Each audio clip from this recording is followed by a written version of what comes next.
Since Christmas, Chelsea hasn't won a game. Today's match made it 5 games without a win in the Premier League. In what looks like a promising season at the first half of the season, title challenge and stuff like that, it looks like Chelsea are back to where we are last season. Last season, obviously, in the first half of the season, we were rubbish. In the second half of the season, we played well, which endorsed a potential Europa League spot. If not that Manchester United won the FA Cup that qualified them for the Europa League, we would have been in the Europa League.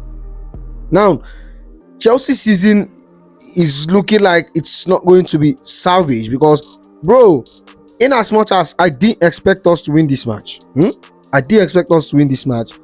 don't know what is happening. The match, we started very, very good. Go up, boy.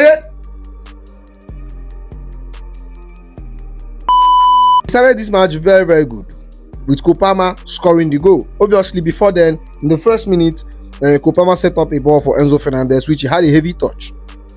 In the first half of the game, during the first part of the game, I was like, yeah, we are very, very good. But immediately we scored, I noticed one thing that I've noticed in our past 5 games. Once we score, we relax. If Kopama doesn't score, we don't score. It looks like we don't even have an attack. I don't even know him and Pedro Neto. He's worst. Nicolas Jackson, what's his name? Sancho. We know he doesn't shoot the ball.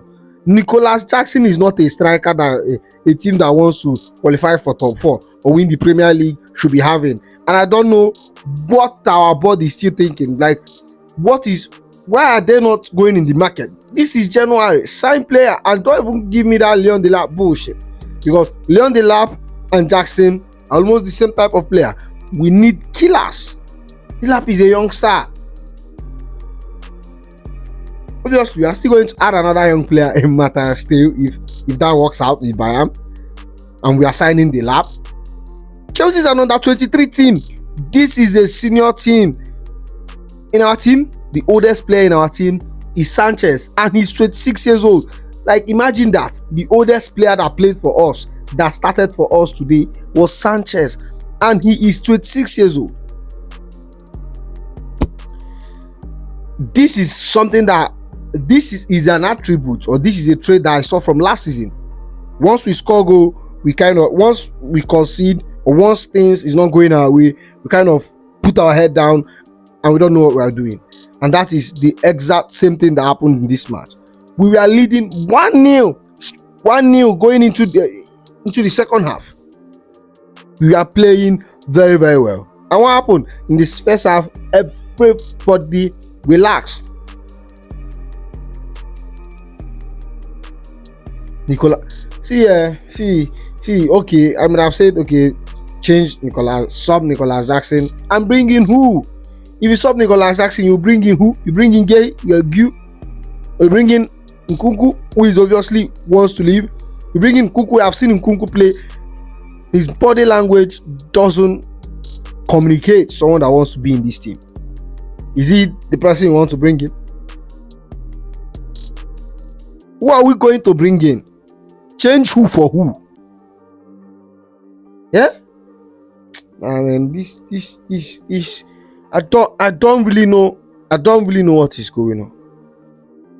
I don't know what is going on. The whole thing started after we considered the penalty. After Caicedo considered the penalty, obviously he played at the left back. At left back. And let's get into the starting 11. Because for me, the starting 11 looked very, very solid. Now here is the starting 11. Sanchez on goal. Caicedo on the right wing. Achampong and Kobe. Cucurella, Romeo Lavia, Enzo Fernandez, Noni Madueke, Kopama, Sancho, and Jackson. Now I have a problem. Josh Achampong, in as much as he's good, I don't think he should be starting. You get me? Because if you watch the second goal that we considered was from his wing, he was very, very solid all round. But he's still young. I'm not blaming him. I'm not going at him. I'm not blaming him. He played very, very well. And where was the other players? Where was Kobe? Where were they when they scored that goal. And one thing I've noticed from our coach is that when we concede is when he start taking action. He start making changes. He start finding something that is going to work. He start. Why are you being proactive when you can prevent this thing from happening? You saw the team dropping their head down. Substitute someone. Send a message to them. Anonymous. I like him, but today he was anonymous. He didn't have a good game, but he didn't really have a bad game. Our whole front line was anonymous. Jackson, don't even want to bring up Jackson. Apart from Sancho, who was making the whole dribbling and shit, and he's not shooting. And that's my problem with that brother. He dribbles, great chances, but he's not shooting. Enzo Fernandez was very, very good actually. Caicedo was bad. We should be winning this match. We should be trying to save our season. I don't understand what is going on with this team. I don't understand one thing that is going on with this team. Now in the second half. Now let's talk about the Caicedo penalty. The Caicedo penalty incident. That was an obvious penalty which was given. You get me? And Robert Sanchez cannot be blamed today. No one can blame Robert Sanchez that is the fault or why we conceded, because I think he played well generally. He had some saves. All the goals that were scored are goals that he couldn't do shit. He couldn't do nothing about. He had no business in the first goal. He had no business in the second goal. Now let's talk about the Cucurella red card. That thing that, what's his name? Brooks or Cook, I don't know his name, did to Cucurella. That's a red card offense. The ball wasn't even going on, and you went and you shoved your hand on his face. And now, see, generally the referee have a very, very good game. I think most part he has the best decision. But that was a decision where I think he could have, that was an obvious red card offense. That Cucurella pushing his hand on, say that was an obvious red card offense. And if you watch the game, the pundit said that they heard what was going in the VAR room, and the VAR room said to the referee that it's his gift. What the fuck do you mean it's his gift? What the actual fuck do you mean that it's his gift? What does that mean? Bro.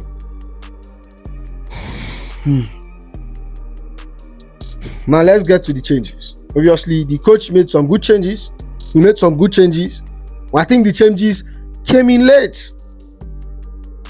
Those changes were late. Changes came in we started changing before the 2-0. Yeah. Romeo Lavia out for James, after the Caicedo incident. So we can have a right back. For me, I'm not saying I'm more smarter than the goal, but for me, I would have started James in this match straight away. Then sub him out. If we started James in this match, I think we would have won. We saw him. We saw his impact from bench.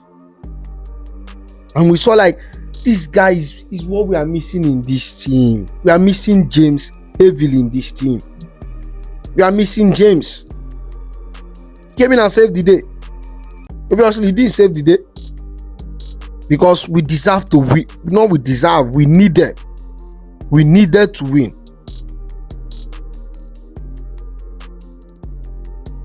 Now let's talk about Semedo. Well done, bravo. Semedo played really, really well.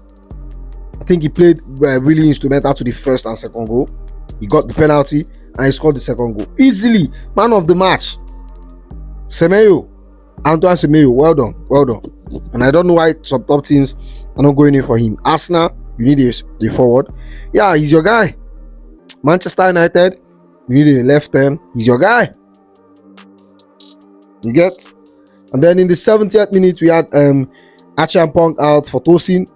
And that was a very, very good change because Tosin made a very, very good save during the ending stage of the match.